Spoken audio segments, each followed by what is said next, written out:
everyone. Welcome to Ask Dr. Bob. This is where you ask me, Dr. Bob Gabbay, the Chief Scientific and Medical Officer at the American Diabetes Association, your questions about diabetes. And each month, we often pick a theme, and this is National Kidney Month. So, we're going to talk about kidney disease and diabetes. For those of you that are new, hopefully you'll enjoy this. Tell your friends, family, spread the word. You can also follow me on LinkedIn and Facebook. And so let's dive right into the questions. So, first, what is diabetes related kidney disease? Well, to answer that, let me just talk a little bit about what are the kidneys, right? You've got two of them on the sides of your body in the back, uh, and what they do is they're basically filters. They clean your system. They clean sort of bad things out of your blood, and guess where they go? Into the urine. And so they're a filter, and they filter out things. And what happens in kidney disease for people with diabetes is that filter becomes leaky. And it leaks different things, and we'll talk in a little bit about how you can tell if it's happening because we measure some of the things that leak out, specifically proteins. But what happens is the filter starts to leak, the kidney starts to leak. Uh, and as that happens, it starts scarring and eventually it stops filtering as well. It filters less and less. And when it can no longer filter anymore, well, that's kidney failure. And the treatments for that, you may have heard of dialysis. Dialysis is a machine that basically does the filtering that the kidneys normally would have done. So, uh, uh, diabetic kidney disease is that kidney filter getting leaky, ultimately scarring, and losing its ability to filter at the rate that it needs to. Uh, and it turns out that diabetes is the leading cause for kidney failure in the U.S. Um, uh, as much as 40% of cases of kidney failure are sadly because of diabetes. But we'll talk about how we can prevent that. So let's move into that. Um, so, how does diabetes increase the risk of developing kidney disease? Well, one is through glucose. When glucose levels are higher, which is part of what diabetes is, whether it's type 1 or type 2, because kidney disease can happen to people living with either type 1 or type 2 diabetes. Uh, that glucose damages the filter. What ends up happening is there's something called hyperfiltration. Uh, it overfilters, and it overfilters so much that it gets leaky. That's what happens to the kidneys.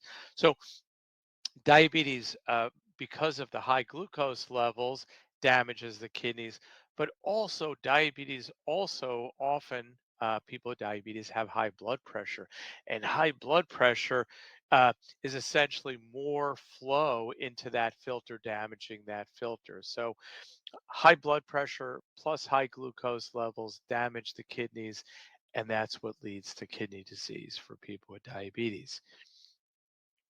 So the next question is a very good one. what what are the symptoms that somebody might have if they have kidney disease? And here's the big thing to remember: typically no symptoms. Uh, no, people would not know that they had kidney disease or even really advanced kidney disease. Uh, they'd have no symptoms until the kidneys really are way down in function, like getting down to 1/4 of the normal function. You can lose that much and not even know it. And so that gets to, how do you know then if you have no symptoms? And that's where testing is important, screening. And there are two tests that you should have done every year. Every person with diabetes, at least these two tests every year. What are they? One is a urine test. And what is the urine test testing for? It's testing for the leaking of those kidneys. And the leakiness is protein ending up in the urine. Normally, there shouldn't really be any protein in the urine because the pores of the filter being the kidney, are so tight that proteins can't fit through it. Well, when that filter gets leaky, proteins leak through, they end up in the urine, and that's what we test for. We test for microalbuminuria. Albumin is the most common protein in the urine. Normally, again, there should be virtually no protein in the urine. And as the kidneys get damaged, you can see some early leaking of protein, microscopic amount of albumin in the urine. That's microalbuminuria. When it gets even larger, it's called macroalbuminuria. So, screening, I said two tests, right? One is urine and the other is a blood test. And that blood test is measuring something called EGFR. That's a little e and then GFR. And that's estimated glomerular filtration rate. EGFR is easier. Uh, and what is that? The glomerular uh, are those filters that I said of the kidneys, and it's the filtration rate. So as that filtration rate goes down, that's showing that the kidneys are damaged. And so that EGFR is another important way to see how kidney function is doing and to stage what that kidney function is. So normal might be a number of 90 to 120, depending on how large a person you are and that type of thing. And it can decline over time, and that's what's looked for. So again, yearly screening, two tests, urine for albumin, microalbuminuria, and then EGFR in the blood test. So the next question is, can I prevent kidney disease? And the good news is yes, very much so. Uh, and remember, I said the why people with diabetes develop kidney disease, it's glucose and blood pressure. Well, managing your blood glucose in a healthy range uh, and managing your blood pressure in a healthy range. What is the healthy range of blood pressure? Well, it might be lower than you think. For people with diabetes, blood pressure should be less than 130 over 80. So below, so both numbers, the first number should be less than 130, second number less than 80. So you can prevent kidney disease by having good glucose levels and a blood pressure less than 130 over 80. Uh, okay. Are there specific lifestyle changes I can do to prevent or manage kidney disease? Probably the most important one to think about, and this is because of blood pressure, is sodium. So, for many people, how much salt or sodium in their diet can affect their blood pressure. And so, watching out for added salt.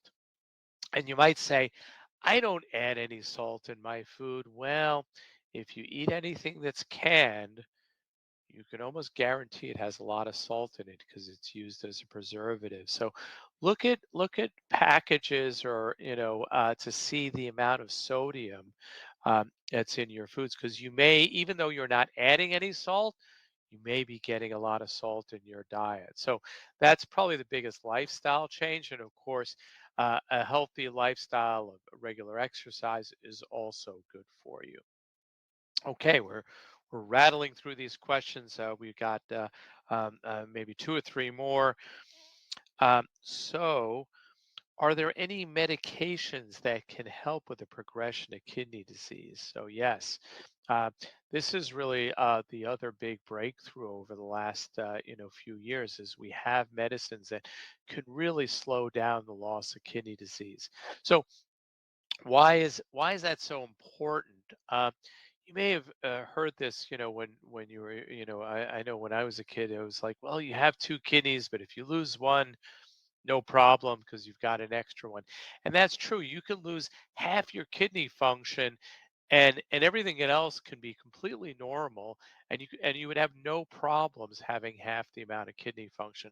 So it's really about or making sure that you don't go any lower. So it's screening people early to see if they have any kidney loss and then doing the things to prevent it from getting any worse. So, what are the medications? Well, a lot of this is around keeping a healthy blood pressure, and there are particular blood pressure medicines that protect the more than anything else. And so I'm gonna tell you a bunch of those. Uh, One are standard blood pressure medicines called ACEs or ARBs, ARBs. Those are very commonly used medications for blood pressure, and they're sort of the first line medicine for controlling blood pressure in people with diabetes. And that's something we've known for a number of years. Over the last few years, we've discovered that there are these other medicines that are really very effective at protecting the kidneys, and that is a group of medicines that are called SGLT2 inhibitors.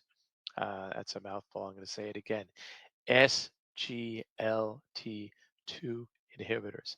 Sorry, I didn't make up the name. It's not an easy one to remember, but there's a group of these medicines, and you should talk to your healthcare professional if you have kidney disease related to your diabetes. Uh, and they're also very effective in preventing any further kidney loss. So there's ACE-ARB, and it's usually one or the other. Uh, um, uh, uh, then an SGLT2 inhibitor, and then this other newer medicine called finerenone, which also, in combination with those others, also helps to prevent loss of kidney function. So there's a lot you can do to prevent the kidneys from getting any worse. Um, and the other question that comes up is what are the long-term complications of kidney disease in people with diabetes? And here's the important one to keep in mind. So having kidney disease really increases the risk of heart disease a lot. And so it's really important to manage all the things that can lead to heart disease if you have kidney disease. Diabetes already increases the risk of heart disease, and you have diabetes and kidney disease, boy, your risk goes really high. But there are lots of treatments that you can do to talk to your healthcare professional to prevent that from happening. Okay, I got two more questions for Kidney Month. We're talking about kidney disease and diabetes. Um, how does kidney disease affect blood glucose control in people with diabetes? Well, it does actually, in an interesting way, particularly for people that are using insulin. So the way the body gets rid of insulin is through the kidneys. So as the kidneys are not working as well, uh, insulin lasts longer and can lead to hypoglycemia, low blood glucoses. So, as kidney disease gets worse, you often need less and less insulin.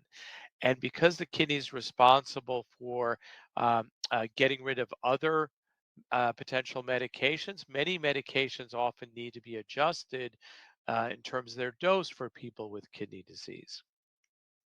So I went through lots of information here around kidney disease and diabetes, and so where can you get more information? And all of what I've shared with you, you'll find that there at the American Diabetes Association website, diabetes.org/kidney. You'll find a wealth of information, including cool infographics that just like give you a picture view of what everything is going on. So um, we talked about a lot of things related to kidney disease and diabetes, why people with diabetes are at greater risk, how to screen, and the importance of getting both a urine and a blood test yearly to see if you have kidney disease, because there are typically no symptoms. Uh, what are some of the treatments that can help prevent kidney disease, managing your glucose and blood pressure? Uh, Thinking about salt and sodium in your diet, and then the medicines that can really help any progression, any advancing of kidney disease. So, with that, hope you found this helpful.